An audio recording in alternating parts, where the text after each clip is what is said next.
ಮಕ್ಕಳಿಗೆ ಕಾಸಿಸ್ಕೊಂಡ್ ಮಾಡ್ತಿದ್ದೆ ಅದನ್ನ ಅಂತ ಬೋಳಿ ಮಕ್ಳಿಗೆ ಹೇಳೋದೇನು ಅಂದ್ರೆ, ಸರ್ ನಾವು ನಮ್ ತಾಯಿನ ಪ್ರೀತಿ ಮಾಡಕ್ ಕಾಸು ಕೊಡ್ಬೇಕು ಅಂತ ಇಲ್ಲ ಅಂತ ಕಮೆಂಟ್ ಹಾಕ್ತಾರಲ್ಲ, ಏನೋ ಕಾಸಿಸ್ಕೊಂಡ್ ಮಾಡ್ತಿದ್ರ ಅಂತ. ಆತ ಕಮೆಂಟ್ ಹಾಕೋ ನನ್ ಮಕ್ಳು ಎಂತವ್ರು ಅಂತಂದ್ರೆ, ಅವ್ರ ಎತ್ತು ತಾಯಿನ ಸಾಕಕ್ ಯೋಗ್ಯತೆ ಇಲ್ಲದೆ ಆಶ್ರಮದಲ್ಲಿ ಬಿಡುವಂತ ಬೋಳಿ ಮಕ್ಳೇ ಅಂತ ಕಮೆಂಟ್ ಹಾಕೋದು. ಫಸ್ಟ್ ಆಫ್ ಆಲ್ ಇವತ್ತು ನನ್ನ ಜೊತೆ ಡಿ ಬಾಸ್ ಅವರ ಅಪ್ಪಟ ಅಭಿಮಾನಿ ವರ್ಧನ್ ಅವರಿದ್ದಾರೆ. ಆಕ್ಚುಲಿ ನಾನು ಡೆವಿಲ್ ಬಗ್ಗೆ ಏನಂದ್ರೆ ಏನು ಮಾತಾಡಲ್ಲ, ಆಲ್ಮೋಸ್ಟ್ ಎಲ್ಲಾನು ಕೂಡ ಅವರೇ ಮಾತಾಡ್ತಾರೆ. ಅವ್ರ ಕೈಗೆ ಮೈ ಕೊಟ್ಬಿಡ್ತೇನೆ ನಾನು. ಸರ್, ಡೆವಿಲ್ ಬಗ್ಗೆ ಆಕ್ಚುಲಿ ಒಂದು ದೊಡ್ಡ ಮಟ್ಟದ ಹವಾ ಅಂತಲೇ ಹೇಳ್ಬಹುದು. ಇದನ್ನ ಆ ಮಟ್ಟಿಗೆ ಪ್ರತಿಬಿಂಬ ಆಗ್ತಾ ಇದೆ ಕರ್ನಾಟಕದಲ್ಲಿ. ಒಂದ್ 4 ಮಾತು ಬಿಡಿ ಸರ್. ಸರ್, ಡೆವಿಲ್ ಬಗ್ಗೆ ಇನ್ನೇನ್ ಹೇಳಕ್ಕಾಗತ್ತೆ ಸರ್. ಅದೊಂಥರ ತಿರುಪತಿ ತಿಮ್ಮಪ್ಪನ ದರ್ಶನ ಅದಕ್ಕಿಂತ ದೊಡ್ಡದಿದ್ದಂಗೆ. ನಾರ್ಮಲ್ ಆಗಿ ಅಂದ್ರೆ ನಮ್ಮ ಮತ್ತೆ ದರ್ಶನ್ ಸರ್ ಅವರ ಬಾಂಡಿಂಗ್ ಹೆಂಗಿದೆ ಅಂತಂದ್ರೆ, ಎಂತ ಪರಿಸ್ಥಿತಿಲೂ ಅವ್ರು ನಮ್ಮನ್ನ ಎಷ್ಟು ಪ್ರೀತಿಸ್ತಾರೆ, ನಾವು ಅವ್ರನ್ನ ಅಷ್ಟೇ ಪ್ರೀತಿಸ್ತೀವಿ. ನಾವು ಅಭಿಮಾನಿಗಳು ಅಂತ ಹೋದಾಗ ಬಡವನ ಶ್ರೀಮಂತನ ಇವನ್ ಗುಣಗಳೇನು ಆ ತರದ್ ನೋಡಿ ಅವ್ರ ಹತ್ರ ಸೇರ್ಸ್ಕೊಳಲ್ಲ. ಅಭಿಮಾನಿನ ಅಂತ ಹೆಗಲ ಮೇಲೆ ಕೈ ಇಟ್ಟು ಪೂಜೆ ಮಾಡ್ತಾರೆ. ನಾವು ಅಷ್ಟೇನೆ. ಅವರು ಪರ್ಸನಲ್ ಏನಿದೆ, ವೈಯಕ್ತಿಕ ಏನಿದೆ, ಹಿಂದೆ ಏನಿದೆ, ಮುಂದೆ ಏನಿದೆ ಇಲ್ಲ. ಆ ವ್ಯಕ್ತಿತ್ವ ಇಷ್ಟ ಆಗಿದೆ, ಅವ್ರನ್ನ ಅಷ್ಟೇ ಅಪ್ಕೊಂಡಿದೀವಿ. ಒಂದು ಹೆಂಗೆ ಅಂದ್ರೆ ಸರ್, ಇವಾಗ ನೀವು ಶ್ರೀರಾಮಂದು ಮತ್ತೆ ಆಂಜನೇಯಂದು ಒಂದು ಇದು ಫೋಟೋ ನೋಡಿರ್ತೀರ, ಅಪ್ಕೊಂಡಿರೋಂತ ಫೋಟೋ. ಆ ಒಂದು ಬಾಂಡಿಂಗ್ ನಮ್ಮ ಮತ್ತೆ ದರ್ಶನ್ ಸರ್ದು ಸರ್. ಅದ್ರಲ್ಲಿ ಅವತ್ತಿನ ಕಾಲದಲ್ಲಿ ನಾವು ದೇವ್ರನ್ನ ನೋಡಕ್ಕಾಗಿಲ್ಲ, ಬಟ್ ಇವತ್ತಿನ ಕಾಲದಲ್ಲಿ ನಮ್ಮನ್ನ ದರ್ಶನ್ ಸರ್ನ ನೋಡಿದ್ರೆ ಕೋಟ್ಯಾಂತರ ಜನ ಆಂಜನೇಯಂದ್ರು ಆ ರಾಮನ್ನ ಒಪ್ಕೊಂಡಿದೀವಿ ಅಷ್ಟೇ. ನಮ್ಮ ಎದೆ ಬಗ್ಗಿದ್ರೆ ದರ್ಶನ್ ಸರೇ ಕಾಣೋದು. ಇನ್ನ ಡೆವಿಲ್ ಸಿನಿಮಾ ಬಗ್ಗೆ ಹೇಳ್ಬೇಕು ಅಂತಂದ್ರೆ, ನಾಳೆ ಬೆಳಗಿನ ಜಾವ ರಿಲೀಸ್. ಇವಾಗಿಂದ ನಾಳೆ ತುಂಬಾ ದಿನದಿಂದಾನೇ ಸೆಲೆಬ್ರೇಷನ್ ಸ್ಟಾರ್ಟ್ ಆಗಿದೆ. ದಾವಣಗೆರೆ ಇರ್ಬೋದು, ಎಲ್ಲಾ ಕಡೆನೂ ಸರ್, ಒಂದ್ ಕಡೆ ಅಂತಲ್ಲ. ಇವಾಗ ಅತ್ತಿಬೆಲೆ, JP ನಗರ, ಸಿದ್ದೇಶ್ವರದಲ್ಲಿ ಇರ್ಬೋದು, ಚಂದ್ರಾಯಪಟ್ಟಣ, ಹಾಸನ, ಮಂಡ್ಯ, ಮದ್ದೂರು, ಆಲ್ ಓವರ್ ಕರ್ನಾಟಕ ಪ್ರತಿ ಒಂದು ಥಿಯೇಟರ್ ಹತ್ರನು ಸೆಲೆಬ್ರೇಷನ್ ಇದೆ. ಪ್ರತಿಯೊಂದು ಥಿಯೇಟರ್ ಹತ್ರನು ಪ್ರತಿ ಸಲ ಏನ್ ಮಾಡ್ತಿದೀವಿ ಅದಕ್ಕಿನ್ನ 5 ಪಟ್ಟು 10 ಪಟ್ಟು ಜಾಸ್ತಿ ಬ್ಯಾನರ್ಸ್ ಇರ್ಬೋದು, ಅನ್ನದಾನ ಇರ್ಬೋದು, ಅಂದ್ರೆ ಬರೋಂತವ್ರಿಗೆ ಊಟದ ವ್ಯವಸ್ಥೆ ಇರ್ಬೋದು, ಅಥವಾ ಅಲ್ಲಿ ಸೆಲೆಬ್ರೇಷನ್ ಡೊಳ್ಳು ಕುಣಿತ, ಟಮಟೆ ಇರ್ಬೋದು, ರ್ಯಾಲಿಗಳಿರ್ಬೋದು, ಪ್ರತಿಯೊಂದನ್ನು ಈ ಸಲ ತುಂಬಾ ಗ್ರ್ಯಾಂಡ್ ಆಗಿ, ತುಂಬಾ ಅಚ್ಚುಕಟ್ಟಾಗಿ ಮಾಡ್ತಾ ಇದೀವಿ. ಅದು ಅಲ್ದೇನೆ ಅದಕ್ಕೆ ಕಡೆಯಿಂದ ಇವತ್ತು ದರ್ಶನ್ ಸರ್ ಒಂದು ಮೆಸೇಜ್ ಬೇರೆ ಕೊಟ್ಟಿದ್ದಾರೆ, ಯಾವ್ದಕ್ಕೂ ಕುಗ್ಬೇಡಿ. ನೀವೇನ್ ಮಾಡ್ತಾ ಇದ್ರ ಅದ್ ನನಗೆ ಗೊತ್ತಾಗ್ತಾ ಇದೆ. ನಾನ್ ನಿಮ್ ಕ್ಷೇಮನ ಬಯಸ್ತೀನಿ. ನಾನು ಇಲ್ಲಿ ಚೆನ್ನಾಗಿದ್ದೀನಿ, ಸಿನಿಮಾಗ್ ಪ್ರೀತಿ ತೋರಿಸಿ ಅಂತ ಅಷ್ಟೇ ಸರ್. ಇವಾಗ ಯಾರೂನು ಗಲಾಟೆ ಮಾಡ್ಕೊಳ್ದೆ, ಏನು ತೊಂದರೆಗಳು ಮಾಡ್ಕೊಳ್ದೆ, ಸಿನಿಮಾನ ಅಚ್ಚುಕಟ್ಟಾಗಿ ಗೆಲ್ಸಿ. ನಾವಿದೀವಿ ಅಂತ ಸಿನಿಮಾ ಗೆಲ್ಸೋದ್ರ ಮೂಲಕ ನಾವ್ ಅವ್ರನ್ನ ಎಂತ ಪರಿಸ್ಥಿತಿಲಿ ಬಿಟ್ಕೊಡಲ್ಲ ಅಂತ ತೋರ್ಸಕ್ಕೆ ನಮ್ಗೊಂದು ಅವಕಾಶ ಸಿಕ್ಕಿದೆ. ಸಿನಿಮಾ ಗೆಲ್ಸಿ ಅವ್ರಿಗೆ ಆ ಒಂದು ಖುಷಿ ಸುದ್ದಿನ ಅವ್ರ ಕಿವಿಗೆ ಅದಕ್ಕೆ ಕಡೆಯಿಂದ ಹಾಕ್ಸೋವಂಥದ್ದು. ಇನ್ನು ಅದಕ್ಕೆ ವಿಚಾರಕ್ಕೆ ಹೇಳ್ಬೇಕು ಅಂತಂದ್ರೆ, ಎಕ್ಸ್ಪೆಷಲಿ ಪ್ರತಿಯೊಬ್ಬರಿಗೂ ಚಾಮುಂಡೇಶ್ವರಿ ಅಂದ್ರೆ ಇಷ್ಟ. ಬಟ್ ನಮ್ಗೆ ಚಾಮುಂಡೇಶ್ವರಿ ರೂಪದಲ್ಲಿ ಒಂದು ಹೆಣ್ಣನ್ನ ನೋಡಿದ್ವಿ ಅಂತಂದ್ರೆ ವಿಜಯಲಕ್ಷ್ಮಿ ಅದ್ಕೆ ಅವರು.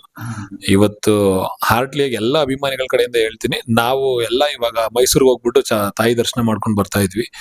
ಇವತ್ತು ನಮ್ಗೊಂದು ಫೀಲಿಂಗ್ಸ್ ಇದೆ. RR ನಗರ್ಲಿ ಒಂದು ಚಾಮುಂಡೇಶ್ವರಿ ಇದೆ. ಆ ಚಾಮುಂಡೇಶ್ವರಿನ ನಾವು ದರ್ಶನ ಮಾಡ್ಬೋದು. ಖಂಡಿತವಾಗ್ಲೂನು ನಮ್ಗೆ ಚಾಮುಂಡೇಶ್ವರಿ ತಾಯಿನ ವಿಗ್ರಹದ ರೂಪದಲ್ಲಿ ಅಲ್ಲಿ ನೋಡಿದ್ವಿ. ಇವತ್ತು ಆ ಹೆಣ್ಣು, ಆ ತಾಯಿ ಏನಾದ್ರು ಪ್ರತ್ಯಕ್ಷವಾಗಿ ಎದುರುಗಡೆ ಬಂದ್ರೆ ಹೆಂಗಿರ್ತಾರೆ ಅಂತ ಅದಕ್ಕೆ ನೋಡಿದ್ರೆ ಗೊತ್ತಾಗುತ್ತೆ. ಸೊ ಆ ಒಂದು ಸ್ಥಾನ ತುಂಬಿದ್ದಾರೆ. ಅದಕ್ಕೆ ಯಾವಾಗ್ಲೂ ನಿಮ್ನ ಅದೇ ಗುಡಿಲಿಟ್ಟು ಪೂಜೆ ಮಾಡೋ ತರ ಈ ಭಕ್ತರು ಸಮೇತ ಇವತ್ತೇನ್ ದರ್ಶನ್ ಸರ್ನ ಪೂಜೆ ಮಾಡ್ತಾ ಇದೀವಿ, ಆ ಎಲ್ಲಾ ಭಕ್ತರು ನಿಮ್ಮನ್ನು ಪೂಜೆ ಮಾಡ್ತೀವಿ.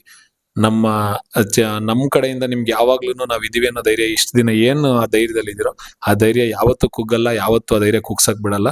ಎಲ್ಲಾ ಅಭಿಮಾನಿಗಳು ನಮ್ಮ ರಕ್ತದಲ್ಲಿ ಇರೋಂಥ ಪ್ರತಿಯೊಂದು ಕಣದಲ್ಲೂ ಸಮೇತ ನಿಮ್ಮನ್ನ ಮತ್ತೆ ಬಾಸ್ನ ಪ್ರೀತಿ ಮಾಡ್ತಾನೆ ಇರ್ತೀವಿ, ಪೂಜೆ ಮಾಡ್ತಾನೆ ಇರ್ತೀವಿ.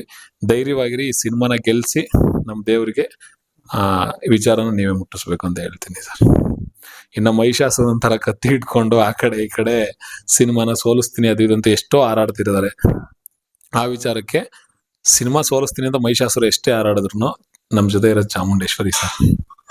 ಯಾವತ್ತೋ ಒಂದಿನ ಚಾಮುಂಡೇಶ್ವರಿ ಕೋಪ ಬಂದಾಗ ಮಹಿಷಾಸುರ ಎಲ್ಲ ಬಲಿ ಆಗ್ಬೇಕು. ಆ ಕೋಪ ಯಾವ ರೀತಿ ಅಂದ್ರೆ, ನಾವು ಸಿನಿಮಾನ ನೋಡಿ ಆ ಸಿನಿಮಾ 4 ಜನಕ್ಕೆ ರೀಚ್ ಆಗಿ ಇನ್ನ 4 ಜನ ಬಂದು ಒಬ್ರಾದ್ಮೇಲೆ ಒಬ್ರು ನೋಡಿ ಆ ಸಿನಿಮಾನ ಗೆಲ್ಲಿಸ್ತೀವಲ್ಲ, ಅದೇ ಮಹಿಷಾಸುರನ್ನ ನಾವು ಬಲಿ ಕೊಡೋ ಅಂತ ರೀತಿ. ಯಾಕಂದ್ರೆ ಪ್ರತಿ ಸಲನೂ ನಾವು ಯುದ್ಧ ಮಾಡೇ ಗೆಲ್ಬೇಕು ಅಂತ ಇಲ್ಲ, ನಮ್ಮ ಕೆಲಸದಲ್ಲಿ ಗೆದ್ರೂ ಅದು ಗೆಲ್ವೇನೆ. ಸೊ ಹಂಗಾಗಿ ಈ ತರ ಪ್ಲಾನಿಂಗ್ಸ್ ಇದೆ.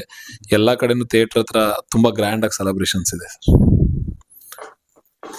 ಇವಾಗ ಅದೇ ಹೇಳ್ತಾ ಇದ್ರಿ, ಅಂದ್ರೆ ಇವಾಗ ನೋಡಿ ತುಂಬಾ ಎಲ್ಲ ನಿರೀಕ್ಷೆಗಳಿರ್ತಕ್ಕಂಥದ್ದು ಈ ಸಿನಿಮಾಗೆ ಏನಪ್ಪಾ ಅಂತಂದ್ರೆ ನೀವು ಸಾರಥಿ ಸಿನಿಮಾನ ಇದೇ ರೀತಿ ದರ್ಶನ್ ಸರ್ ಜೈಲಲ್ಲಿ ಇದ್ದಾಗ ಅವರು ಊಹೆ ಮಾಡ್ಕೊಳಕ್ಕೂ ಆಗಿಲ್ಲ, ಆ ಮಟ್ಟಿಗೆ ಸಕ್ಸಸ್ ಆಗಿತ್ತು. ಆದ್ರೆ ಆಗಕ್ಕೂ ಈಗೂ ತುಂಬಾ ಅಂದ್ರೆ ತುಂಬಾ ವ್ಯತ್ಯಾಸಗಳಿದೆ. ಯಾಕೆಂತಂದ್ರೆ ಈಗ ಥಿಯೇಟರ್ಗಳ ಸಿನಿಮಾ ಓಡ್ತಾ ಇಲ್ಲ, ಇದೆಲ್ಲ ಸವಾಲ್ಗಳಿದೆ. ಆ ಮಟ್ಟಿಗೆ ರೀಚ್ ಮಾಡಕ್ ಸಾಧ್ಯ ಇದೆ ಅಭಿಮಾನಿ. ಸರ್ ಇನ್ನೊಂದೇನಂದ್ರೆ ಇವಾಗ ಥಿಯೇಟರ್ಗಳಿಗೆ ಅಂದ್ರೆ ಜನಗಳಿಗೆ ಎಲ್ಲಾ ಕಡೆ ರೀಚ್ ಮಾಡಕ್ ಆಗಲ್ವಾ ಅಂತ ಸರ್. ಇವಾಗ ಪ್ರತಿಯೊಂದು ಮನೇಲೂ ಒಬ್ಬ ಮನುಷ್ಯ ಕೊನೆ ಪಕ್ಷ ಒಂದ್ ಮನೇಲಿ ಒಂದ್ 5 ಜನ ಇದಾರೆ ಅಂದ್ರೆ 5 ಜನರು ಒಬ್ಬರಾದ್ರೂ ನಮ್ ದರ್ಶನ್ ಸರ್ನ ಪ್ರೀತಿ ಮಾಡೋರು ಇದಾರೆ ಸರ್. ಮನೇಲಿ ಒಬ್ಬ ಪ್ರಮೋಷನ್ ಮಾಡುವಂತ ವ್ಯಕ್ತಿ ಇದಾನೆ ಸರ್. ಮನೇಲೂ ಪ್ರಮೋಷನ್ ಮಾಡ್ತಿದೀವಿ. ಇವತ್ತು ಕರ್ನಾಟಕದಲ್ಲಿ ಡೆವಿಲ್ ಸಿನಿಮಾ ಬಗ್ಗೆ, ದರ್ಶನ್ ಸರ್ ಬಗ್ಗೆ ಯಾರಿಗ್ ಗೊತ್ತಿಲ್ಲ, ಇಂಥವ್ರು ನಾನು ನೋಡೇ ಇಲ್ಲ, ನನ್ಗೆ ಗೊತ್ತೇ ಇಲ್ಲ ಅನ್ನೋರು ಯಾರು ಇಲ್ಲ ಸರ್, ಕನ್ನಡಿಗರು. ಸೊ ಯಾರೋ ಫಾರಿನ್ ನಲ್ಲಿ ಇರೋರು ಆ ತರದವ್ರು ಇದು ಫಾರಿನ್ ಅಲ್ಲೂ ಸೌಂಡ್ ಮಾಡ್ತಿದ್ದಾರೆ, ಡಿ ಬಾಸ್ ಫ್ಯಾನ್ಸ್ ಫಾರಿನ್ ಅಲ್ಲೂ ಪ್ರಮೋಷನ್ ಮಾಡ್ತಿದ್ದಾರೆ. ಸೊ ಈ ತರ ಇದೆ. ಮತ್ತೆ ಇನ್ನೊಂದೇನಂದ್ರೆ ಸಿನಿಮಾನ ನಮ್ಗೆ ಪ್ರಮೋಷನ್ ಅದಿದು ಅಂತ ಇವಾಗ ಏನು ಪ್ರಮೋಷನ್ಸ್ ಅಂತ ಏನೊಂದು ಟಾಸ್ಕ್ ಇದೆಯಲ್ಲ, ಜನಗಳಿಗೆ ರೀಚ್ ಮಾಡ್ಸೋದು ಅನ್ನೋದು, ಆ ವಿಚಾರಕ್ಕೆ ಪ್ರತಿ ಮನೇಲೂ ನಾವು ಪ್ರಮೋಷನ್ ಮಾಡ್ತಿದೀವಿ. ಇವಾಗ ನಾನ್ ದರ್ಶನ್ ಸರ್ ಫ್ಯಾನ್. ನಾನು ಓವರ್ ಆಲ್ ನನ್ನ ಫ್ಯಾಮಿಲಿ, ನನ್ನ ತಂದೆ ತಾಯಿ, ನನ್ನ ತಂಗಿ, ಪ್ರತಿಯೊಬ್ರು ದರ್ಶನ್ ಸರ್ ಫ್ಯಾನ್. ಸೊ ಈ ತರ ಇದ್ದಾಗ ನಾವು ಹಾಕುವಂತ ಸ್ಟೇಟಸ್ ಸರ್, ಸುಮ್ನೆ ಅನ್ಕೊಳ್ಳಿ ಸರ್, ಒಂದ್ 50 ಲಕ್ಷ ಜನ ಫ್ಯಾನ್ಸ್ ಇದೀವಿ ಅನ್ಕೊಳ್ಳೋಣ. 50 ಲಕ್ಷ ಜನಕ್ಕೆ ಲಾಯಲ್ ಇಬ್ಬಿಬ್ರು ಫ್ರೆಂಡ್ಸ್ ಇದ್ದೇ ಇರ್ತಾರೆ ಸರ್. ಯಾಕಂದ್ರೆ ಫ್ರೆಂಡ್ಶಿಪ್ ಬೆಲೆ ಕೊಡೋರು ದರ್ಶನ್ ಸರ್ ಫ್ಯಾನ್ಸ್ ಎಲ್ಲ. ಆ ಇಬ್ಬಿಬ್ರು ಫ್ಯಾನ್ಸ್ ನ ಕರ್ಕೊಂಡ್ಬಂದು ನಾವು ಸಿನಿಮಾ ಒಟ್ಟೊಟ್ಟಿಗೆ 3 ಜನ ನೋಡಿದ್ರು 50 × 3 1.5 ಕೋಟಿ ಜನ. 1.5 ಕೋಟಿ ಜನ ಸಿನಿಮಾ ನೋಡಿದ್ರೆ ಸರ್ 100 ಕೋಟಿ ಕಲೆಕ್ಷನ್ ಕೊಡಕ್ಕಾಗಲ್ವಾ ಸರ್? ಸಾಕಲ್ಲ ಸರ್. 100 ರೂಪಾಯಿ ಟಿಕೆಟ್ ಅಂದ್ರೆ 150 ಕೋಟಿ ಕಲೆಕ್ಷನ್. ಅದ್ರಲ್ಲಿ 50 ಲಕ್ಷ ಜನ ನೋಡೋದೇ ಬೇಡ ಸರ್. 1 ಕೋಟಿ ಜನ ನೋಡಿದ್ರೆ 100 ಕೋಟಿ ಕಲೆಕ್ಷನ್ ಕೊಡ್ತೀವಿಲ್ಲ ಸರ್? ಕೊಡ್ತೀವಿ. ಅವ್ರನ್ನ ನಂಬಿಕೆ ಇಟ್ಟು ಒಬ್ರು ನಿರ್ಮಾಪಕರು, ಡೈರೆಕ್ಟರ್ ಕಮ್ ನಿರ್ಮಾಪಕರಾಗಿ ಪ್ರಕಾಶ್ ಸರ್ ಅಷ್ಟು ಕಷ್ಟ ಬಿದ್ದು ಅಷ್ಟು ಒಳ್ಳೆ ಸಿನಿಮಾ ಮಾಡಿದ್ದಾರೆ. ಅದ್ರಲ್ಲೂ ನಮ್ ದೇವ್ರು ಅಷ್ಟೆಲ್ಲಾ ಕಷ್ಟ ಇದ್ದು ನಮ್ಗಳಿಗೋಸ್ಕರ ಅಷ್ಟು ಜೀವನ ಪಣಕ್ಕಿಟ್ಟು ಆ ಫೈಟ್ಸ್ ಇರ್ಬೋದು, ಆ ಲುಕ್ ವೈಸ್ ಇರ್ಬೋದು, ಅಷ್ಟು ಹಾರ್ಡ್ ವರ್ಕ್ ಮಾಡಿದ್ದಾರೆ. ಸೊ ಡೆಫಿನೆಟ್ಲಿ ನಾವು ಗೆಲ್ಸ್ಕೊಂತೀವಿ ಸರ್.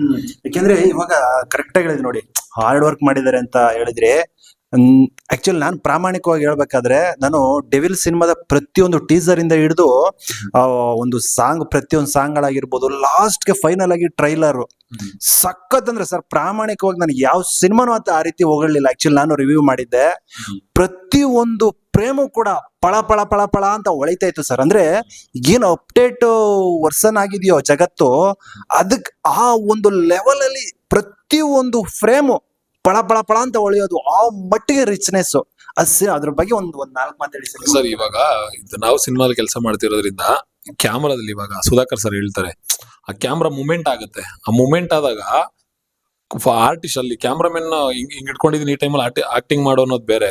ಬಟ್ ಆ ಕ್ಯಾಮ್ರಾಗೆ ಸೆಟ್ ಆಗ್ಬಿಟ್ಟು ಒಬ್ಬ ಕಲಾವಿದ ಆಕ್ಟಿಂಗ್ ಮಾಡ್ಬೇಕು ಅಂತಂದ್ರೆ ಅದೊಂದು ಫಸ್ಟ್ ಲುಕ್ ಬಿಡ್ತಾರೆ, ಅದ್ರ ಸಿಗರೇಟ್ ಹಂಗೆ ಆಸ್ಟ್ರೇ ಹೊಡೆಯೋದು, ಡೆವಿಲ್ ಇದು ನಮ್ಮ ಮನೆಯಲ್ಲಿ ಒಂದು ಪುಟ್ಟ ಪಾಪು ಇರುವುದು, ಅದನ್ನ ಶೂಟ್ ಮಾಡುವಾಗ ಆ ಕ್ಯಾಮ್ರಾಗೇನೆ ಸರ್, ನಿಜವಾಗ್ಲೂ ಹೇಳ್ಬೇಕು ಅಂದ್ರೆ ಕ್ಯಾಮ್ರಾಗೆ ಬೇಜಾರಾಗುತ್ತೆ. ಇವಾಗ ಕ್ಯಾಮ್ರಾಗಳಿಗೆ ಆಸೆ, ಈ ಅಪ್ಪಂಗ್ ನಾನು ಕವರ್ ಮಾಡ್ಬೇಕು ಅಂತ ಆ ತರ ಕಲಾವಿದ್ರು ಅವರು. ಯಾಕಂದ್ರೆ ಆ ಮೂಮೆಂಟ್ ಅಷ್ಟು ಅಚ್ಚುಕಟ್ಟಾಗಿ ಕ್ಯಾಪ್ಚರ್ ಮಾಡ್ತಾರೆ. ಮತ್ತ ವಾಕ್ ಸ್ಟೈಲ್ ಇರ್ಬೋದು ಸರ್, ಅವತ್ತು ಗಜದಲ್ಲೆಲ್ಲ ಒಂದೊಂದು, ಇವತ್ತು ಗಜ ಇರ್ಬೋದು, ಪೊರ್ಕಿ ಇರ್ಬೋದು, ಆ ಓಡ್ ಬರೋ ಸ್ಟೈಲು, ಆಮೇಲೆ ಕಾಟೇರದಲ್ಲೂ ಒಂದು ರನ್ನಿಂಗ್ ಸ್ಟೈಲ್ ಇದೆ, ಓಡ್ಕೊಂಡ್ ಬರ್ತಿರ್ತಾರೆ. ಅದಾದ್ಮೇಲೆ ತುಂಬಾ ಸಿನಿಮಾಗಳಲ್ಲೂ ಆಲ್ಮೋಸ್ಟ್ ಅವ್ರದ್ದು ಓಡ್ ಬರೋದು ಮತ್ತೆ ಒಂದು ವಾಕಿಂಗ್ ಸ್ಟೈಲ್ ಇದ್ದೇ ಇರುತ್ತೆ.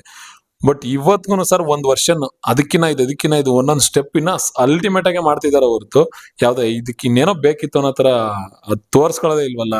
ಕಾಟೇರಗೂ ಇದಕ್ಕೂ ನೋಡಿ ಸರ್, ಕಾಟೇರದಲ್ಲಿ ಆ ಒಂದು ಕ್ಯಾರೆಕ್ಟರ್ಗೆ ಎಷ್ಟು ಬೆಂಡ್ ಆಗಿ ಅಷ್ಟು ಉದ್ದ 6.5 ಅಡಿ ಮನುಷ್ಯನ ಆತರ ಬೆಂಡ್ ಮಾಡಕ್ಕೆ ತರುಣ ಎಷ್ಟೆಲ್ಲಾ ಕಷ್ಟ ಬಿದ್ದು ಅವ್ರು ಒಂದ್ ಫೈಟ್ ಸೀಕ್ವೆನ್ಸ್ ಅಲ್ಲಿ ಕಾಟೇರದಲ್ಲೇನೋ ಬಸ್ ಓಕೆ ಅಂದಾಗ ಇಲ್ಲ ಚೆನ್ನಾಗಿದೇನೋ ಮಿಸ್ ಹೊಡಿತಾ ಇದೆ, ಇನ್ನೊಂದ್ ಶಾರ್ಟ್ ತಗೋ ಅಂತಾರಂತೆ.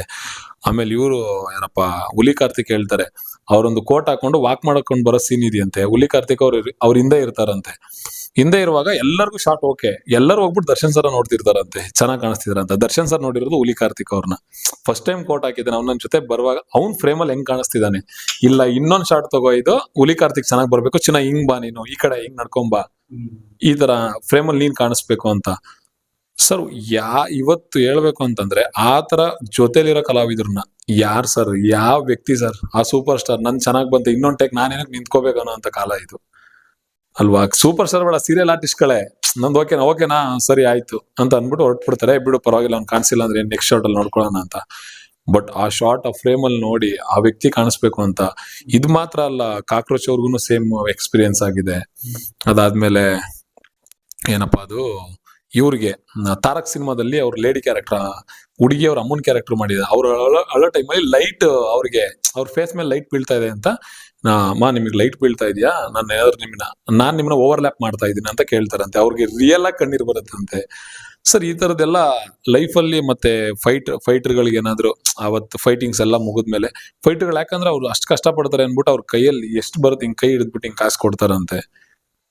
ಆ ತರದ್ದೆಲ್ಲ ಸರ್ ಇವಾಗ ಸರ್ ಅಭಿಮಾನ ಸುಮ್ನೆ ಅನ್ಕೊಳ್ಳಿ ಸರ್, ಇವತ್ತು ಇಷ್ಟು ಜನ ಲಕ್ಷಾಂತರ ಜನ ರ್ಯಾಲಿ ಮಾಡ್ತಿದೀವಿ, ಇಷ್ಟೆಲ್ಲ ಮಾಡ್ತಿದೀವಲ್ಲ, ಇನ್ನು ಕೆಲವು ಕಡೆ ಅಂತಾರೆ ಏನಪ್ಪಾ ಅದು ಪ್ರಮೋಷನ್ ಮಾಡ್ರೆ ವಿಡಿಯೋಗಳಿಗೆ ಕಾಸಿಸ್ಕೊಂಡ್ ಮಾಡ್ತಿದ್ಯಾ ಅಂತ ಬೋಳಿ ಮಕ್ಳಿಗೆ ಹೇಳೋದೇನು ಅಂದ್ರೆ, ಸರ್ ನಾವು ನಮ್ ತಾಯಿನ ಪ್ರೀತಿ ಮಾಡಕ್ ಕಾಸು ಕೊಡ್ಬೇಕು ಅಂತ ಇಲ್ಲ ಅಂತ ಕಮೆಂಟ್ ಹಾಕ್ತಾರಲ್ಲ, ಏನೋ ಕಾಸಿಸ್ಕೊಂಡ್ ಮಾಡ್ತಿದ್ರ ಅಂತ. ಕಮೆಂಟ್ ಹಾಕೋ ನನ್ ಮಕ್ಳು ಎಂತವ್ರು ಅಂತಂದ್ರೆ ಅವ್ರ ಎತ್ತು ತಾಯಿನ ಸಾಕಕ್ ಯೋಗ್ಯತೆ ಇಲ್ಲದೆ ಆಶ್ರಮದಲ್ಲಿ ಬಿಡುವಂತ ಬೋಳಿ ಮಕ್ಳೆ ಅಂತ ಕಮೆಂಟ್ ಹಾಕೋದು. ಫಸ್ಟ್ ಆಫ್ ಆಲ್ ನಾವು ನಮ್ ತಾಯಿನ ಪ್ರೀತಿ ಮಾಡ್ತಿದೀವಿ, ಪೂಜೆ ಮಾಡ್ತಿದೀವಿ, ಅದನ್ನ ಯಾವ ತರ ಅಂತ ಪ್ರಮೋಷನ್ ಮಾಡೋದು, ಇಲ್ಲ ಕಟೌಟ್ ನಿಲ್ಸೋದು, ಕಟೌಟ್ ಹತ್ರ ಇನ್ನೊಂದ್ ಮಾಡೋದು ಮಾಡಿ 4 ಜನಕ್ಕೆ ಒಳ್ಳೇದ್ ಮಾಡೋದು, ಅಥವಾ 4 ಜನಕ್ಕೆ ಹಸ್ವಲ್ಲಿರೋರ್ಗೆ ಊಟ ಕೊಡೋದು, ಈ ತರದ್ ಮಾಡಿ ನಾವು ಸಿನಿಮಾನ ಪ್ರಮೋಷನ್ ಮಾಡ್ತಿದೀವಿ. ನಾವ್ ಹೋಗ್ಬಿಟ್ಟು ಏನೋ ಬೇರೆ ತರ ಕಚಡ ಕೆಲಸಗಳು ಮಾಡ್ತಿಲ್ಲ. ನಾವು ನಮ್ ಒಳ್ಳೆತನ ಅವ್ರು ಹೇಳ್ಕೊಟ್ಟಿರೋಂತ ದಾರಿಲಿ ನಡ್ಕೊಂಡು ಹೋಗಿ ಸಿನಿಮಾ ರೀಚ್ ಮಾಡಿಸ್ತಿದೀವಿ. ಅದಕ್ಕೆ ಕೆಳಗಡೆ ಬರ್ತಾರೆ ಕಮೆಂಟ್ ಹಾಕಕ್ಕೆ. ಅಂತ ಕಮೆಂಟ್ ಗಳಿಗೆಲ್ಲ ಯಾರ್ಯಾರು ದರ್ಶನ್ ಸರ್ ಫ್ಯಾನ್ಸ್ ಪ್ರಮೋಟ್ ಮಾಡ್ತಿದ್ರೋ ಯಾವ್ದಕ್ಕೂ ತಲೆ ಕೆಡ್ಸ್ಕೋಬೇಡಿ. ಅವ್ರು ಬೇಕು ಅಂತ ನೆಗೆಟಿವ್ ಮಾಡ್ತಿದಾರೆ, ಮಾಡ್ಲಿ, ನಾವ್ ಅದಕ್ಕೆಲ್ಲ ತಲೆ ಕೆಡ್ಸ್ಕೊಳಲ್ಲ ಸರ್. ಅವತ್ತಿನ ಕಾಲದಲ್ಲಿ ಇತ್ತು ಸರ್, 6 ಕೊಟ್ರೆ ಅತ್ತೆ ಕಡೆ, 3 ಕೊಟ್ರೆ ಸೊಸೆ ಕಡೆ ಅಂತ. ನಾವು ಡಿ ಬಾಸ್ ಫ್ಯಾನ್ಸ್ ಹಂಗಿಲ್ಲ ಸರ್, ಜೀವ ಇರೋವರೆಗೂ ಒಂದೇ ಕಡೆ, ಡಿ ಬಾಸ್ ಕಡೆ ಅಷ್ಟೇ. ಅಲ್ಲ ಸರ್, ಇವಾಗ ನೀವೊಂದು ತುಂಬಾ ಚೆನ್ನಾಗಿ ಹೇಳಿದ್ರಿ. ಏನು ಅಂತಂದ್ರೆ, ಅಲ್ಲ ತುಂಬಾ ಜನಕ್ಕೆ ನಾನು ನೋಡಿದೆ ಆ ರೀತಿ ಕಮೆಂಟ್ಗಳು ತುಂಬಾ ಇದೆ. ಯಾಕೆಂದ್ರೆ ನಾವು ಸೋಷಿಯಲ್ ಮೀಡಿಯಾನ ಓಪನ್ ಮಾಡಿದ್ರೆ ಏನು ಡೆವಿಲ್ಗೆ ಸಂಬಂಧಪಟ್ಟಂತ ಪ್ರಮೋಷನ್ಗಳಾಗಿರ್ಬೋದು, totally devil devil devil devil ಹಂಗಾಗ್ಬಿಟ್ಟಿದೆ. ನಾವು ಹಿಂಗ್ ಸ್ಕ್ರಾಲ್ ಮಾಡ್ತಾ ಇದ್ರೆ ಅವೇ ಬರ್ತಾ ಇರ್ತವೆ ನಮ್ಗೆ. ಅಂದ್ರೆ ತುಂಬಾ ಜನ ಕಮೆಂಟ್ಗಳು ನಾನು ನೋಡಿದೆ, ಏನು ದುಡ್ಡೆಲ್ಲ ಹರಿದು ಬಂದಿದೆ ಪ್ರಮೋಷನ್ಗಳಿಗೆ, ಅದಕ್ಕೆ ಈ ಲೆವೆಲ್ಗೆ ಅಂತ ಹೇಳ್ತಾರೆ. ಆದ್ರೆ ಈಗ ತುಂಬಾ ಹತ್ರದಲ್ಲಿ ನೀವು ಇರ್ತಕ್ಕಂಥದ್ದು ದರ್ಶನ್ ಸರ್ ಕೂಡ ನೀವು ನೋಡಿದಿರಿ. ಆಮೇಲೆ ಇದಕ್ಕೆ ಸರ್ ಈ ಒಂದು ಪ್ರಮೋಷನ್ಗಳಿಗೆ ಈ ಒಂದು ಸಿನಿಮಾದ ಡೆವಿಲ್ ಸಿನಿಮಾದ ಪ್ರೊಡ್ಯೂಸರು ಅಂದ್ರೆ ಇವ್ರು ಯಾರು ಏನು ₹1 ಕೊಡದೇನೆ ಈ ಲೆವೆಲ್ ದೊಡ್ಡ ಲೆವೆಲ್ಗೆ ಪ್ರಮೋಷನ್ ಆಗಿದೆ ಸರ್. ಸರ್ ಅವ್ರ ಹತ್ರ ನಾವು ಕೇಳೋದೇ ಇಲ್ಲ ಸರ್. ಅವ್ರು ಕೊಡ್ತೀವಿ ಅಂತ ಕರೆದ್ರು ನಮ್ಗೆ ಆ ವ್ಯಕ್ತಿ ಮೇಲೆ ಪ್ರೀತಿ ಇದೆ ಸರ್. ಅವ್ರು ಇವಾಗ ಪ್ರಕಾಶ್ ಸರ್ ಅಂತಾನೆ ಅಲ್ಲ, ಆ ವ್ಯಕ್ತಿನ ನಂಬ್ಕೊಂಡು ಯಾರೇ ಸಿನಿಮಾಗ್ ದುಡ್ಡು ಹಾಕಿದ್ರು, ಕ್ರಾಂತಿ ಟೈಮಲ್ಲಿ ಶೈಲಜಾ ಮೇಡಮ್ ಮಾಡಿದ್ರು, ನಾವು ಅವ್ರ ಹತ್ರ ನಮ್ಗೆ ಕೇಳಿದ್ ಒಂದೇ, ಎಲ್ಲಾ ಥಿಯೇಟರ್ಗೂ ಕಟೌಟ್ಸ್ ಕೊಡಿ, ಕಟೌಟ್ಸ್ ಬೇಕು. ಅದ್ ಬಿಟ್ಟು ಇನ್ ಕೆಲವೊಬ್ರು ಕಟೌಟ್ಸ್ ಕೇಳಲ್ಲ ಸರ್, ಮಾಡಿಸ್ಕೊಂಡು ಅವರೇ ಗ್ರ್ಯಾಂಡ್ ಆಗಿ ಇನ್ನ 2 ಕಟೌಟ್ ಬೇರೆ ಕಡೆನೆ ಮಾಡಿಸಿ. ಇವಾಗ ಸರ್ ಸಿದ್ದೇಶ್ವರದಲ್ಲಿ ಕುಮಾರಣ್ಣ ಅಂತ ಇದಾರೆ ಸರ್, ಅಲ್ಲಿ ಒಂದ್ ಕಟೌಟ್ ಹಾಕ್ಬೇಕು ಸರ್. ಆ ಬಾಸ್ ಆಲ್ಮೋಸ್ಟ್ ಒಂದ್ 7-8 ಫೋಟೋದು ಕಟೌಟ್ ಮಾಡಿಸ್ಬಿಟ್ಟು ಥಿಯೇಟರ್ ಹತ್ರ, ಆಮೇಲೆ ಚಾಮುಂಡೇಶ್ವರಿದು ಪೂಜೆದೆಲ್ಲ ಇದ್ ಮಾಡ್ಸಿದ್ದಾರೆ ಸರ್. ತಮಾಷೆನೆ ಅಲ್ಲ ಸರ್.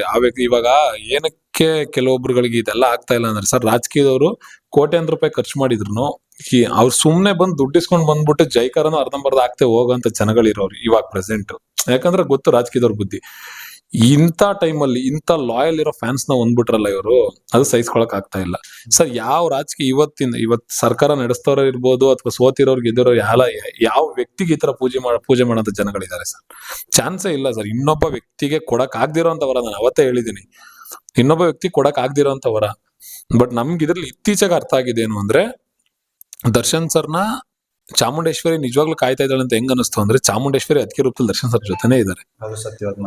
ಸೊ ಆ ತಾಯಿನ ನಾವು ನಿಜವಾಗ್ಲೂ ಹತ್ರದಿಂದ ಅಂದ್ರೆ ಯಾವಾಗ್ಲೂ ನೋಡ್ತಾ, ಅವ್ರು ಯಾವತ್ತು ಮೀಡಿಯಾ ಮುಂದೆ ಬಂದವರಲ್ಲ, ಇನ್ನೊಂದಲ್ಲ. ಅವ್ರ ಪರ್ಸನಲಿ ಅವ್ರದ್ದು ಏನೇ ಇದ್ರು ಅವ್ರು ಯಾವತ್ತು ಆಚೆ ಬಂದು ಹೇಳ್ಕೊಂಡವ್ರಲ್ಲ, ಇನ್ನೊಂದು ಮತ್ತೊಂದು ಏನು ಇಲ್ಲ. ಬಟ್ ಈ ಟೈಮಲ್ಲಿ ಅಷ್ಟು ಹೆಣ್ಮಕ್ಳು ಅಂದ್ರೆ ಹೆಂಗಿರ್ಬೇಕು, ಆ ಸ್ಟ್ಯಾಂಡ್ ಹೆಂಗ್ ತಗೋಬೇಕು ಅಂತ ತೋರಿಸ್ಬಿಟ್ರಲ್ಲ, ಅದು ಕೈ ಎತ್ ಮುಗಿಬೇಕು. ಎಲ್ಲಾ ಹೆಣ್ಮಕ್ಳಿಗೆ, ಹೆಣ್ಣು ಕುಲಕ್ಕೆ ಇನ್ಸ್ಪಿರೇಷನ್ ಸರ್. ಹೆಣ್ಣು ಕುಲಕ್ಕೆ ಇನ್ಸ್ಪಿರೇಷನ್ ಆದಂತವ್ರು, ಕಣ್ಣಲ್ಲಿ ನೋಡ್ದಂತ ಒಂದು ಹೆಣ್ಣು ದೇವತೆ ಅಂತ ನಾನು ಹೇಳಕ್ ಇಷ್ಟಪಡ್ತೀನಿ ಸರ್. ಇವಾಗ ನೀವು ನೀವೇ ಒಂದು ಕ್ವಶನ್ ರೈಸ್ ಮಾಡಿದ್ರಿ, ಅಂದ್ರೆ ರಾಜಕಾರಣಿಗಳಿಗೂ ಕೂಡ ಈ ಲೆವೆಲ್ಗೆ ಕ್ರೇಜ್ ಇರಲ್ಲ. ಯಾಕೆಂದ್ರೆ ಅವರು ಪ್ರತಿಯೊಂದು ಯಾವುದೇ ಒಂದು ದುಡ್ಡು ಕೊಟ್ರೆ ಮಾತ್ರ ಜನಗಳು ಬಂದು ನಿಂತ್ಕೊಳ್ತಕ್ಕಂಥದ್ದು ಅವ್ರಿಗೆಲ್ಲ. ಅದನ್ನ ಹೇಳ್ತಾ ಇದ್ರಿ. ಅಂದ್ರೆ ಈ ಒಂದು ಸಂದರ್ಭದಲ್ಲಿ ಆ ವಿಚಾರಗಳು ಕೂಡ, ಅಂದ್ರೆ ಯಾವ ವಿಚಾರಗಳು ಅಂತಂದ್ರೆ, ದರ್ಶನ್ ಸರ್ ಇವತ್ತು ಜೈಲಲ್ಲಿ ಇರ್ಬೇಕಾದ್ರೆ, ಜೈಲ್ ಪಾಲಾಗಿರ್ಬೇಕಾದ್ರೆ ಮೇನ್ ಕಾರಣ ಈ ರಾಜಕೀಯ ಅಂತ ತುಂಬಾ ಜನ ಹೇಳ್ತಾ ಇದಾರೆ. ಅವರೇನು ಒಂದೇ ಪಾರ್ಟಿನ ಏನ್ ಬೆಟ್ ಮಾಡಿ ತೋರಿಸ್ತಾ ಇಲ್ಲ, 1-2 ಪಾರ್ಟಿಗಳನ್ನ ಬೆಟ್ ಮಾಡಿ ತೋರಿಸ್ತಾ ಇದ್ದಾರೆ. ಈಗ ನೀವು ತುಂಬಾ ಹತ್ತಿರದಲ್ಲಿ ನೋಡಿದಿರ ಈ ವಿಚಾರಗಳನ್ನೆಲ್ಲವನ್ನು, ಹಾಗೆ ದರ್ಶನ್ ಸರ್ ಕೂಡ ನೋಡಿದಿರ. ನಿಮ್ಮ ಈ ಅನಿಸಿಕೆ ಏನಿದೆ ಸರ್? ಸರ್, ನಮ್ಮ ಅನಿಸಿಕೆ, ರಾಜಕೀಯ, ಸಿನಿಮಾ, ಕೆಲವೊಬ್ರದ್ದು ಎಲ್ಲಾರ್ದು ಕೈವಾಡಗಳು ಇದ್ದೇ ಇರುತ್ತೆ. ಈ ಬೇಲ್ ಕ್ಯಾನ್ಸಲ್ ಆದಾಗ ಅಫ್ಕೋರ್ಸ್ ಪರ್ಮಿಷನ್ ಕೊಡದೇನೆ ಹೈಕೋರ್ಟ್ಗೆ ಸುಪ್ರೀಂ ಕೋರ್ಟ್ಗೆ ಹೋಗಕ್ಕೆ ಹೈಕೋರ್ಟ್ ಇಂದ ಸುಪ್ರೀಂ ಕೋರ್ಟ್ಗೆ ಹೋಗಕ್ಕಾಗಲ್ಲ. ರಾಜಕೀಯದವ್ರು ಪರ್ಮಿಷನ್ ಕೊಟ್ಟಿದ್ದಾರೆ ಕೂಡ. ಸರ್ ಏನೇ ಆದ್ರೂ ಸತ್ಯ ಅನ್ನೋದು ಒಂದಿನ ಆಚೆಗೆ ಬರ್ಲೇಬೇಕು. ಅಷ್ಟೆಲ್ಲ ಇದ್ರೂ ರೀಸೆಂಟ್ ಆಗಿ ಅವ್ರು ಕೋರ್ಟಿಗೆ ಬರ್ತಾರೆ. ಕೋರ್ಟ್ ಹತ್ರ ಸರ್ ನಾರ್ಮಲ್ ಆಗಿ ಫ್ಯಾನ್ಸ್ ಗಳ ಕೈಯಲ್ಲಿ ಮೊಬೈಲ್ ಇಟ್ಕೊಳ್ಳೋದು ನಾರ್ಮಲ್ ಸರ್. ಎಲ್ಲಾ ಸ್ಟಾರ್ಗೂ ಇಟ್ಕೋತಾರೆ ಅನ್ಕೊಳ್ಳೋಣ. ನಾವು ಒಂದ್ ಸ್ವಲ್ಪ ಜಾಸ್ತಿ ಇಟ್ಕೊಂಡಿರ್ತೀವಿ. ಅಲ್ಲಿ ನಿಂತಿರೋಂಥ ಪೊಲೀಸ್ನವ್ರು ಕೆಲವರು, ಅಲ್ಲಿ ನಿಂತಿರೋಂಥ ಲಾಯರ್ಸ್ ಗಳು ಸಮೇತ ಅವ್ರನ್ನ ಕ್ಯಾಪ್ಚರ್ ಮಾಡಕ್ಕೆ ಕೈಯಲ್ಲಿ ಮೊಬೈಲ್ ಇಟ್ಕೋತಾರೆ ಅಂದ್ರೆ ಇದು ಅಂದ್ರೆ ಅದ್ ನೋಡಿದಾಗ ಅನ್ಸ್ಬಿಡುತ್ತೆ ಸರ್, ನಮ್ಗೆ ಇಲ್ವಲಯ. ನಾವು ಕೋಟಿ ಕೊಡ್ತೀವಿ ಅಂದ್ರೆ ಇಂಥ ಫ್ಯಾನ್ಸ್ ಗಳು ಹುಟ್ಟಾಕಳಕ ಸರ್. ಇವತ್ತು ದರ್ಶನ್ ಒಬ್ಬ ಫ್ಯಾನ್ ನ ನಿನಗೊಂದ್ ಕೋಟಿ ಕೊಡ್ತೀನಿ ನೀನ್ ಬದ್ಲಾಗು ಅಂತ ಹೇಳಿದ್ರು ಸಮೇತ ಬದ್ಲಾಗ್ದಿರೋಂಥ ಫ್ಯಾನ್ಸ್ ಈ ಕಡೆ ಇರೋರು. ಅದೇ ರಾಜಕೀಯ ಹೆಂಗೆ ಸರ್, ನಾಳೆ ಬೆಳಗ್ಗೆ ಫ್ರಾಕ್ಷನ್ ಆಫ್ ಸೆಕೆಂಡ್ ಅಲ್ಲಿ ಬದ್ಲಾಗ್ಬಿಡ್ತಾರೆ ಸರ್. ಅವ್ರವ್ರೇ ಆಗಲ್ಲ ಸರ್. ನಮ್ ಪಕ್ಷದಲ್ಲಿ ನನಗೆ ಸೀಟ್ ಬೇಕು ಅಂತ ಅವ್ರವ್ರೇ ಕಿತ್ತಾಡ್ತಾ ಇದ್ದಾರೆ. ಅಂತದ್ರಲ್ಲಿ ನಾವು ಆ ವ್ಯಕ್ತಿನ ಹಂಗ್ ಇಟ್ಕೊಂಡು ನಾವೆಲ್ಲರೂ ಪೂಜೆ ಮಾಡಕ್ ರೆಡಿ ಇದೀವಲ್ಲ, ಅದನ್ನ ಬೇರೆಯವ್ರಿಗೆ ಸಹಿಸ್ಕೊಳಕ್ ಆಗ್ತಾ ಇಲ್ಲ ಅಷ್ಟೇ. ಓಕೆ, ಇನ್ನೊಂದು ವಿಚಾರ ಅಂದ್ರೆ ಇದ್ರ ಬಗ್ಗೆ ಮಾತಾಡ್ಲೇಬೇಕು. ಯಾಕೆಂದ್ರೆ ಈಗ ಕರ್ನಾಟಕದಲ್ಲಿ ದೊಡ್ಡ ದೊಡ್ಡ ಮೀಡಿಯಾಗಳೇ ಸೌಂಡ್ ಮಾಡ್ತಾ ಇದೆ ಆ ವಿಚಾರದಲ್ಲಿ. ಅದೇ ದರ್ಶನ್ ಸರ್ ಅವರ ಸಹಪಾಠಿಗಳಿಗೆ ಹೊಡೆದ್ ಬಿಟ್ರಂತೆ, ಇದೆಲ್ಲ ಏನ್ ಸರ್ ಇದು? ಸರ್ ಅದೇ ಇವಾಗ ಅವ್ರು ಹೇಳುವಾಗ್ಲೇನೆ ಮತ್ತೆ ಬೇರೆ ಮೀಡಿಯಾಗಳಲ್ಲಿ ಹೇಳಿದ್ರು ಇದು ಫೇಕ್ ನ್ಯೂಸ್ ಹಂಗೆ ಹಿಂಗೆ ಅನ್ಬಿಟ್ಟು. ಸರ್ ಆತರ ಇದ್ದಿದ್ರೆ ಅದು ಬೇರೆ ತರನೇ ವಿತ್ ಪ್ರೂಫ್ ಸಮೇತ. ಯಾಕಂದ್ರೆ ಇಲ್ಲೇನ್ ನಮ್ ಕರ್ನಾಟಕ ಸರ್ಕಾರದಲ್ಲಿ ಒಳಗಡೆ ನಡೆದಿರೋ ಫೋಟೋನೇ ತಗೊಂಡು ಆಚೆಗೆ ಬಿಡ್ತಾರೆ. ಅಂದ್ರೆ ಇನ್ನು ಹೊಡೆದಾಡಿದ್ರೆ ವಿಡಿಯೋ ಮಾಡ್ಬಿಟ್ಟು ಆಚೆ ಬಿಡ್ತಾರೆ ಅಷ್ಟೇನಿಲ್ಲ, ಎಲ್ಲಾನು ಮಾಡ್ತಾರೆ. ಎಲ್ಲಾ ತರದವ್ರು ಇದಾರೆ ಆಯ್ತಾ. ಹಂಗಾಗಿ ಆ ತರದ್ದೆಲ್ಲ ಇವಾಗ ಸಹಪಾಠಿಗಳಿಗೆ ಕೈ ಮಾಡ್ಕೊಂಡು ಅಥವಾ ಇನ್ನೊಂದು ನಾವು ಕಣ್ಣಾರೆ ನೋಡಿಲ್ದೇ ಇರೋದನ್ನ ನಾವು ಸುಮ್ನೆ ಊಹೆ ಮಾಡ್ಕೊಂಡೆಲ್ಲ ಹೇಳ್ಬಾರ್ದು. ಅವ್ರು ನಿನ್ನೆ ತಾನೇ ಮೆಸೇಜ್ ಕಳ್ಸಿದ್ದಾರೆ ಅದಕ್ಕೆ ಹತ್ರ, ಈ ತರ ಸಿನಿಮಾ ನೀವು ಪ್ರೀತಿ ಮಾಡಿ, ನಾನು ಇದ್ದೀನಿ ಆರಾಮಾಗಿ, ನಿಮ್ ಕ್ಷೇಮ ನಾನು ಬಯಸ್ತೀನಿ ಅನ್ಬಿಟ್ಟು. ಅಂತದ್ರಲ್ಲಿ ಅವರು ಗಲಾಟೆ ಮಾಡ್ಕೋತಾರೆ, ಇನ್ನೊಂದ್ ಮಾಡ್ಕೋತಾರೆ ಅಂದ್ರೆ ಸರ್ ಯಾರು ನಂಬ್ತಾರೆ ಸರ್? ಇವಾಗ ಏನಂದ್ರೆ ನೆಗೆಟಿವ್. ಇವಾಗ ಸಿನಿಮಾ ಇಷ್ಟು ಎಲ್ಲಾ ಕಡೆನೂ ಸಿನಿಮಾ ಟಿಕೆಟ್ ಸೋಲ್ಡ್ ಔಟ್ ಆಗಿದೆ, ಟಿಕೆಟ್ಸೇ ಸಿಗ್ತಾ ಇಲ್ಲ ಅನ್ನೋ ತರದೊಂದು. ಅದಾದ್ಮೇಲೆ ಈ ತರದ್ದೆಲ್ಲ ಕೇಳಿದಾಗ ಇನ್ನೇನ್ ನೆಗೆಟಿವಿಟಿ ಏನ್ ಮಾಡ್ಬೋದು? ಆಚೆ ಕಡೆ ಯಾವ್ದು ಫೋಟೋ, ಇವಾಗ ಸದ್ಯಕ್ಕೆ ಯಾವ್ದು ಫೋಟೋಗಳು ಇನ್ನೊಂದು ಸಿಕ್ಕಿಲ್ಲ. ಇನ್ನ ಬೇಲ್ ಕ್ಯಾನ್ಸಲ್ ಮಾಡ್ಬೇಕು ಅದು ಇದು ಅನ್ನೋದಕ್ಕೆ ಇವಾಗ ಅವರು ಪಾಪ ಇನ್ನ ಇದ್ರಲ್ಲಿದ್ದಾರೆ. ಸೊ ಅವ್ರಿಗೆ ಇನ್ನೇನ್ ನೆಗೆಟಿವಿಟಿ ಮಾಡಕ್ಕಾಗುತ್ತೆ ಸರ್? ಸರ್ ನಾನ್ ಹೇಳಲ್ವಾ ಸರ್, ಮೀಡಿಯಾ ಇರ್ಲಿ ಅಥವಾ ರಾಜಕೀಯದವ್ರು ಇರ್ಲಿ, ಎಲ್ಲರೂ ಇರ್ಲಿ ಸರ್, ಅವ್ರ ಅಧಿಕಾರ ಅವ್ರ ಕೆಲಸ ಮಾಡೋವರ್ಗು, ಅವ್ರ ಪವರ್ ಇರೋವರ್ಗು. ಬಟ್ ಇವ್ರ ಅಧಿಕಾರ ಭೂಮಿ ಮೇಲೆ ನಾವೆಲ್ಲ ಭೂಮಂಡಲದಲ್ಲಿ ಮನುಷ್ಯ ಕುಲ ಅನ್ನೋದು ಬದುಕಿರೋವರ್ಗು. ಆ ಹೆಸರನ್ನ ಅಳ್ಸಕ್ಕೂ ಆಗಲ್ಲ, ಮುರಿಯಕ್ಕೂ ಆಗಲ್ಲ. ಬಟ್ ಅವ್ರದ್ದು ಹಂಗಲ್ಲ ಸರ್. 5 ವರ್ಷಕ್ಕೊಂದ್ಸಲ ಆ ಜಾಗಕ್ಕೆ ಇನ್ನೊಬ್ಬ ಬದಲಾಗ್ತಿರ್ತಾನೆ. ಚಾಲೆಂಜಿಂಗ್ ಸ್ಟಾರ್ ಅನ್ನೋ ಹೆಸರಿಗೆ ಯಾರು ಬರಕ್ಕಾಗಲ್ಲ. ಬದಲಾಗ್ದಿರೋ ವ್ಯಕ್ತಿ, ಬದಲಾಗ್ದಿರೋ ಹೆಸರು ಈ ವ್ಯಕ್ತಿದು ಅಷ್ಟೇ ಸರ್ ವ್ಯತ್ಯಾಸ ಅವ್ರಿಗೂ ಇವ್ರಿಗೂ. ಮೀಡಿಯಾದಲ್ಲಿ ಸರ್ ಸುಮ್ನೆ ಅನ್ಕೊಳ್ಳಿ ಸರ್, 5 ವರ್ಷ ಆದ್ಮೇಲೆ ನೀವು ಮೀಡಿಯಾದ ಕೆಲಸ ಮಾಡೋದ್ ನಿಲ್ಸ್ಬಿಟ್ರೆ ನಿಮ್ ಹೆಸರನ್ನ ಯಾರು ಹಿಡಿದು ಕೂಗ್ತಾರೆ? ಬಟ್ ಈ ವ್ಯಕ್ತಿ ಹಂಗಲ್ಲ. ಭೂಮಂಡಲ ಇರೋವರ್ಗುನು ತಲಾಂತರಕ್ಕೂ ಈ ವ್ಯಕ್ತಿನ ಪೂಜೆ ಮಾಡ್ತಾರೆ. ನಾವು ನಮ್ ಫ್ಯಾಮಿಲಿಲಿ ನನಗ್ ಮದ್ವೆ ಆಗಿ ನನಗ್ ಮಕ್ಳು ಅಂತ ಆದ್ರೂ ನಾನು ಆ ವ್ಯಕ್ತಿನ ಪೂಜೆ ಮಾಡೋದ್ ಕಲಿಸ್ತೀನಿ ಹೊರತು ಬೇರೆ ಏನೇನಿಲ್ಲ ಸರ್. ಖಂಡಿತವಾಗಿ ಸರ್. ಇವಾಗ ಇನ್ನೊಂದು ಲಾಸ್ಟ್ ಕ್ವಶನ್ ಕೇಳಬೇಕು. ಯಾಕೆಂದ್ರೆ ಈಗ ಒಂದು ಸಿನಿಮಾ ಈಗ ರಿಲೀಸ್ ಆಗತ್ತೆ, ನೆಕ್ಸ್ಟ್ ಏನು ದರ್ಶನ್ ಸರ್ದು ಅನ್ನೋದು ಒಂದು ಕ್ವಶನ್ ಸರ್. ಬಂದೇ ಬರ್ತಾರೆ ಸರ್. ಇವಾಗ ಮನುಷ್ಯನ್ಗೆ ಸಾವಿದೆ ಅಂದ್ರೆ ಮನುಷ್ಯಂಗ್ ಬರೋ ಕಷ್ಟಕ್ಕೆ ಸಾವಿಲ್ವಾ ಸರ್? ಕಷ್ಟ ಮುಗಿಯುತ್ತೆ, ಕಷ್ಟ ಮುಗಿಸ್ಕೊಂಡು ಆಚೆಗೆ ಬಂದೇ ಬರ್ತಾರೆ. ನೆಕ್ಸ್ಟ್ ಪ್ರೇಮ್ ಸರ್ ಸಿನಿಮಾ ಇದೆ, ಅದಾದ್ಮೇಲೆ ಇವ್ರದ್ದು KVN production Prem sir cinema ಇದೆ, ಅದಾದ್ಮೇಲೆ ತರುಣಣ್ಣನ್ ಸಿನಿಮಾ ಇದೆ, ಅದಾದ್ಮೇಲೆ ಇನ್ನ 2-3 ಸಿನಿಮಾಗಳು ರೆಡಿ ಇದೆ. ಬಂದೇ ಬರ್ತಾರೆ, ಸಿನಿಮಾ ಮಾಡೇ ಮಾಡ್ತಾರೆ ಸರ್, ನೋ ಡೌಟ್. ಒಂದೆರಡು ದಿನ ಲೇಟ್ ಆಗ್ಬೋದು, ತಾಳ್ಮೆಯಿಂದ ಕಾಯೋಣ. ಮನುಷ್ಯನ್ಗೆ ಸಾವು ಬರುತ್ತೆ, ಆಮೇಲೆ ಕಷ್ಟಕ್ಕೆ ಬರಲ್ವಾ? ಕಷ್ಟನು ಮುಗಿಯುತ್ತೆ, ಒಳ್ಳೆ ಕಾಲ ಬಂದೇ ಬರುತ್ತೆ ಸರ್. ಇವತ್ತು ದೇವರ ಶ್ರೀಕೃಷ್ಣ ಎಲ್ಲಿ ಸರ್ ಹುಟ್ಟಿದ್ದು? ಜೈಲಲ್ವಾ ಸರ್? ಸೀತೆ ಕಷ್ಟ ಬರ್ಲಿಲ್ವಾ ಸರ್? ರಾಮ ವನವಾಸಕ್ಕೆ ಹೋಗ್ಲಿಲ್ವಾ ಸರ್? ಪಾಂಡವ್ರು ಹೋಗ್ಲಿಲ್ವಾ ಸರ್? ಇವತ್ತು ಇದು ಶ್ರೀಕೃಷ್ಣನ್ ಕಷ್ಟ ಬರ್ಲಿಲ್ವಾ ಸರ್? ಯಾರಿಗೆ ಕಷ್ಟ ಬಂದಿಲ್ಲ ಸರ್? ಅಂತ ಸೂರ್ಯದೇವನ್ಗೆ ಪರೀಕ್ಷೆ ಇರ್ಲಿಲ್ವಾ ಸರ್? ಶಿವಂಗ್ ಕಷ್ಟ ಬರ್ಲಿಲ್ವಾ? ಶನಿ ಮಹಾತ್ಮಂಗ್ ಕಷ್ಟ ಬರ್ಲಿಲ್ವಾ? ಅಂತ ಕೋಟ್ಯಾನು ಕೋಟಿ ಶಕ್ತಿ ಇರುವಂತ ದೇವರುಗಳಿಗೆ ಕಷ್ಟ ಬಂದೈತೆ ಅಂದ್ರೆ ಇನ್ನು ಈ ದೇವರಿಗೆ ಕಷ್ಟ ಬಂದಿದೆ, ಆಚೆ ಬಂದೇ ಬರ್ತಾರೆ. ನಾವೆಲ್ಲ ಪೂಜೆ ಮಾಡ್ತೀವಿ ಸರ್ ದೇವ್ರು ಅಂತ. ಚಾಮುಂಡೇಶ್ವರಿ ಇದಾರೆ ಸರ್ ಜೊತೆಲಿ, ಕರ್ಕೊಂಡ್ ಬಂದೇ ಬರ್ತಾರೆ. ಇನ್ನು ಕೊನೆಯದಾಗಿ ಅಭಿಮಾನಿಗಳಿಗೆ ಮತ್ತೆ ಡೆವಿಲ್ ಸಿನಿಮಾ ಕುರಿತಾಗಿ ಏನ್ ಹೇಳಕ್ ಇಷ್ಟಪಡ್ತೀವಿ ಸರ್? ಡೆವಿಲ್ ಸಿನಿಮಾ ಎಂಟೈರ್ ಟೀಮ್ಗೆ, ಎಸ್ಪೆಷಲಿ ಪ್ರೊಡ್ಯೂಸರ್ಗೆ ನನ್ನ ಕಡೆಯಿಂದ ಒಂದೇ ಒಂದು ಹೇಳಕ್ ಇಷ್ಟಪಡ್ತೀನಿ ಸರ್. ನೀವು ಭಯ ಪಡಲ್ಲ ಅಂತ ಗೊತ್ತು. ಯಾವುದೇ ಕಾರಣಕ್ಕೂ ನಿಮ್ಮ ಅಕ್ಕಪಕ್ಕ ಊಹಾಪೋಹಗಳು ಇನ್ನೊಂದು ಮತ್ತೊಂದು ಏನೇ ಮಾತು ಬಂದ್ರು ಎದುರುಬೇಡಿ, ಕುಗ್ಬೇಡಿ. ಈ ಸೆಲೆಬ್ರಿಟಿಗಳು ಏನ್ ನಮ್ಮ ಬಾಸ್ ಹೇಳಿದಾರೆ ಅದೇ ತರ ಯಾವುದೇ ಕಾರಣಕ್ಕೂ ನಿಮ್ಮನ್ನ ತಲೆ ತಗ್ಸೋ ತರ ಕೆಲಸ ಮಾಡಲ್ಲ. ನಿಮ್ಗೆ ಆ ಗೆಲುವು ಅನ್ನೋದೊಂದು ಕಿರೀಟನ ನಿಮ್ ತಲೆ ಮೇಲೆ ಇಟ್ಟು ನಾವೇನು ಅಂತ ತೋರಿಸ್ತೀವಿ. ಸೆಕೆಂಡ್ ಒನ್ ಬಂದ್ಬಿಟ್ಟು ಯಾವುದೇ ಕಾರಣಕ್ಕೂ ಎಲ್ಲಾ ಕಡೆನೂ ಥಿಯೇಟರ್ಗಳ ಕಡೆ ಸೆಲೆಬ್ರೇಷನ್ ಇರುತ್ತೆ. ಆ ಸೆಲೆಬ್ರೇಷನ್ ಅಲ್ಲಿ ಬೇಕು ಅಂತಾನೆ ಗಲಾಟೆ ಮಾಡೋದನ್ನ ಕ್ಯಾಪ್ಚರ್ ಮಾಡಕ್ಕೆ ಅಂತಾನೆ ಕೆಲವ್ರು ಬಂದಿರ್ತಾರೆ. ನೆಗೆಟಿವಿಟಿನ ಕ್ಯಾಪ್ಚರ್ ಮಾಡಕ್ಕೆ ಅಂತಾನೆ ಕೆಲವ್ರು ಇರ್ತಾರೆ. ನೆಗೆಟಿವಿಟಿನ ಅಪ್ಸಕ್ಕೆ ಅಂತಾನೆ ಕೆಲವ್ರು ಮಿಂಡ್ರು ಗುಡ್ತವ್ರು ಬಂದಿರ್ತಾರೆ. ಸೊ ದಯವಿಟ್ಟು ಯಾರನ್ನು ಆ ನೆಗೆಟಿವಿಟಿಗೆ ತಲೆ ಕೊಡದೆ ನಮ್ಮ ಸಿನಿಮಾ ನಮ್ಮ ಏನ್ ದೇವ್ರ ಉತ್ಸವನ ಹೆಂಗ್ ಮಾಡ್ಬೇಕು ಆ ರೀತಿ ಉತ್ಸವ ಮಾಡ್ಕೊಂಡು ಅಚ್ಚುಕಟ್ಟಾಗಿ ಸಿನಿಮಾನ ಗೆಲ್ಸಿ ಆ ಗೆಲುವನ್ನ ಒಂದು ಕಿರೀಟನ ನಮ್ಮ ಬಾಸ್ಗೆ ತಲುಪ್ಸೋಣ. ಇದೆಲ್ಲದನ್ನು ನೋಡಕ್ಕೆ 50 ಪಾಸ್ ನಮ್ಮಿಂದ ದೂರ ಇದ್ರು ಅದನ್ನ ತಲುಪ್ಸಕ್ಕೆ ಅಂದ್ಬಿಟ್ಟು ಚಾಮುಂಡೇಶ್ವರಿ ತಾಯಿ ಅಂದ್ರೆ ವಿಜಯಲಕ್ಷ್ಮಿ ಅದಕ್ಕೆ ನಮ್ ಜೊತೆ ಇದ್ದಾರೆ. ಎಲ್ರು ಅವ್ರಿಗೆ ಸಾಥ್ ಕೊಟ್ಕೊಂಡು ಇಲ್ಲಿವರೆಗೂ ಏನ್ ತೋರ್ಸೋ ಅದಕ್ಕಿಂತ ಡಬಲ್ ಪ್ರೀತಿ ತೋರ್ಸೋಣ. ಎಲ್ಲೂ ಯಾರು ಗಲಾಟೆ ಮಾಡ್ಕೊಳ್ಳೋದು ಬೇಡ. ಒಳ್ಳೆ ರೀತಿಯಲ್ಲಿ ಸಿನಿಮಾ ಗೆಲ್ಸೋಣ. ಅಂಡ್ ನಾಳೆಯಿಂದ ಬೆಳಗ್ಗೆ 6 ಗಂಟೆಯಿಂದ ಶೋಸ್ ಇದೆ. ನಾವು ನಮ್ಮ ಜೊತೆಗೆ ನಮ್ಮ ಫ್ಯಾಮಿಲಿ ಎಲ್ಲರಿಗೂ ಸಿನಿಮಾ ತೋರ್ಸೋದ್ರ ಮೂಲಕ ಎಲ್ರಿಗೂ ನಮ್ಮ ಫ್ರೆಂಡ್ ಸರ್ಕಲ್ ಅಲ್ಲಿ ಇರುವಂತ ಕೆಲವರು ಎಲ್ಲರೂ ಸಪೋರ್ಟ್ ಮಾಡ್ತಿದ್ದಾರೆ. ಅವ್ರ ಫ್ಯಾನ್ಸ್ ಇವ್ರ ಫ್ಯಾನ್ಸ್ ಅಂತ ಹೇಳೋದ್ ಬೇಡ, ಎಲ್ಲಾ ನಟರ ಫ್ಯಾನ್ಸ್ ಸಪೋರ್ಟ್ ಮಾಡ್ತಿದ್ದಾರೆ ಕೆಲವರು. ಎಲ್ರಿಗೂ ಈ ಮೂಲಕ ಥ್ಯಾಂಕ್ ಯು. ಧನ್ಯವಾದ. ಹೇಳೋದ್ ಕಮ್ಮಿ ಆಗುತ್ತೆ. ಸೊ ನಿಮ್ಗಳಿಗೆ ನಾವು ಹಂಗೆ ನಿಂತ್ಕೋತೀವಿ. ಈ ಸ್ಟಾರ್ ವಾರ್ ಅನ್ನೋದು ಬಿಟ್ಟು ಅಚ್ಚುಕಟ್ಟಾಗಿ ಎಲ್ಲರೂ ಸಿನಿಮಾ ಗೆಲ್ಸ್ಕೊಂಡು ಒಂದು ಒಳ್ಳೆ ರೀತಿಯಲ್ಲಿ ಒಳ್ಳೆ ಸಿನಿಮಾನ ಕನ್ನಡ ಕಲಾವಿದನ ಕನ್ನಡಕ್ಕೋಸ್ಕರ ನಿಂತಿರುವಂತ ದರ್ಶನ್ ಸರ್ನ ಉಳಿಸ್ಕೊಳ್ಳೋಣ. ಅದಕ್ಕೆ ನೀವು ನಮ್ಗೆ ನಿಜವಾಗ್ಲೂ ಒಂದು ಹೆಣ್ಣು ದೇವತೆ ಚಾಮುಂಡೇಶ್ವರಿ ರೂಪದಲ್ಲಿ ನೀವು ನಮ್ ಕಣ್ಣಿಗೆ ಕಾಣಿಸ್ತಾ ಇದ್ದೀರಾ. ನಿಮ್ಮ ಆಶೀರ್ವಾದ ಯಾವಾಗ್ಲೂ ಅಭಿಮಾನಿಗಳ ಮೇಲೆ ಇರ್ಲಿ. ನಾವ್ ಯಾವಾಗಲೂ ನಿಮ್ ಜೊತೆ ಇರ್ತೀವಿ. ಅದಕ್ಕೆ okay sir, thank you. Thank you sir.